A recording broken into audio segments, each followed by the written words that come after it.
Chers amis bretteurs, chers amis rhéteurs, bonjour.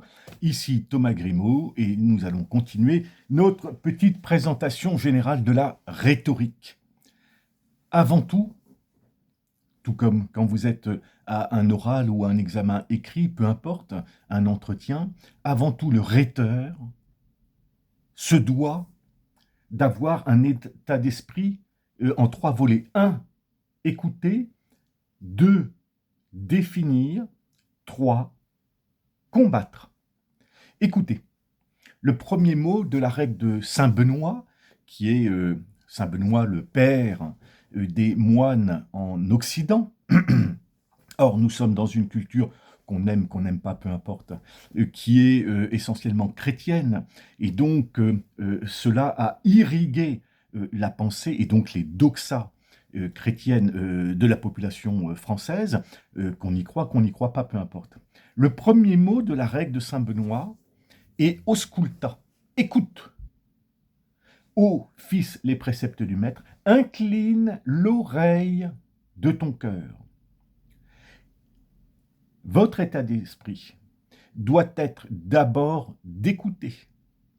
Écoutez le sujet, écoutez l'autre rhéteur, écoutez le journaliste si c'est dans un débat à la télé, écoutez l'électorat si vous vous présentez au municipal ou ailleurs, peu importe.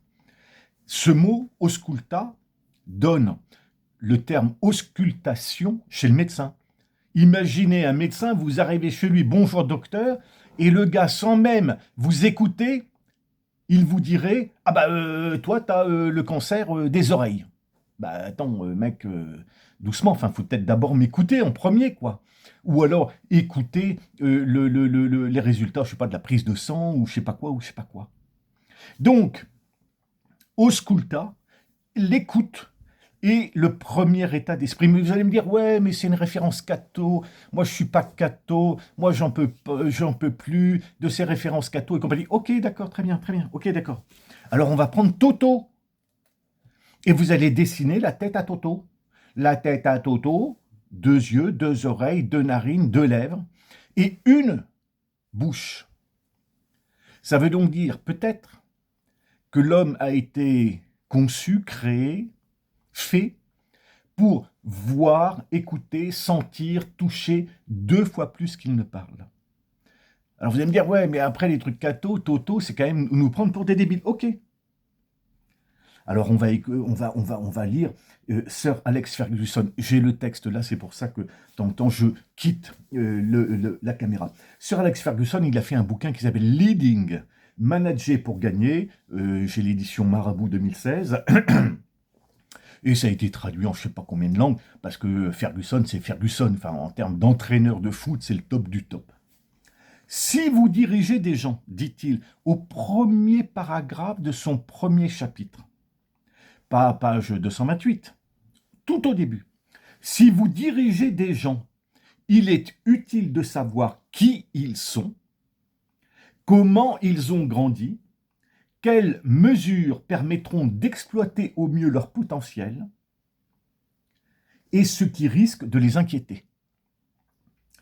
Pour le comprendre, il faut savoir pratiquer 2 activités trop souvent négligées: écouter et regarder. Alors c'est marrant, il y a Saint Benoît, il y a la tête à Toto, il y a Sir Alex Ferguson. Ok, vous n'êtes pas convaincus? Très bien les amis, on y arrive. Caroline Fourest, vous l'avez demandé, la voici.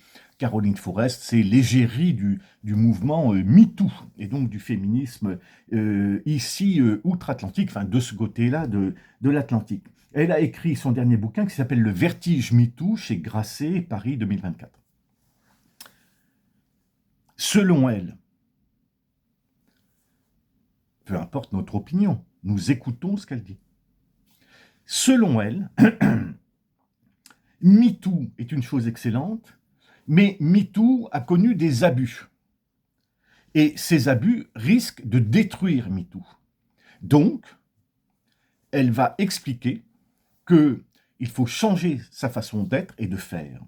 Avant, elle disait « je te crois ». Maintenant, elle va dire je t'écoute.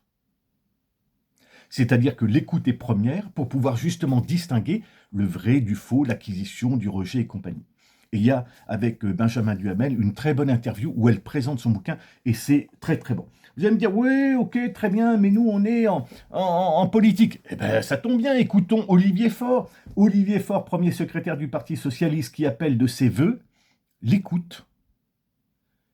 Je cite, « La réalité est qu'on ne résout pas une crise politique avec un mode de scrutin, dit-il, France 2, cité par Le Figaro le 20 mai 2025. Mais, ouvrez les guillemets, on la résout en acceptant d'écouter les Français, ce qu'ils vous ont dit dans les manifestations, dans les scrutins. Ça vous suffit pas en politique? Ok, d'accord, très bien. La mère de Barack Obama. Ça, c'est bon, ça, la mère de Barack Obama. La mère de Barack Obama écrit dans son livre cité par Obama, Barack, Les rêves de mon père, Paris, presse de la Cité, point 2008, page 548 pour ceux qui veulent aller lire. Il me disait, à moi sa mère donc, hein, il me disait exactement comme son père me l'avait dit. J'ai donc, dit-elle, arrêté de lui donner des conseils et je me suis alors contenté de l'écouter. C'était ce dont Barack avait le plus besoin, je pense. Quelqu'un qui l'écoute. Voilà. C'est aussi simple que ça. Donc le premier état d'esprit que vous devez avoir, c'est d'écouter l'autre, c'est de vous écouter vous aussi, d'écouter le sujet. Bref, dans l'écoute. L'écoute, elle n'est pas passive, elle est au contraire hyperactive. Mais si on n'écoute pas, on va se planter, c'est sûr. Voilà, chers amis bretteurs et rhéteurs, à bientôt. Et surtout, n'oubliez pas, la vie est belle.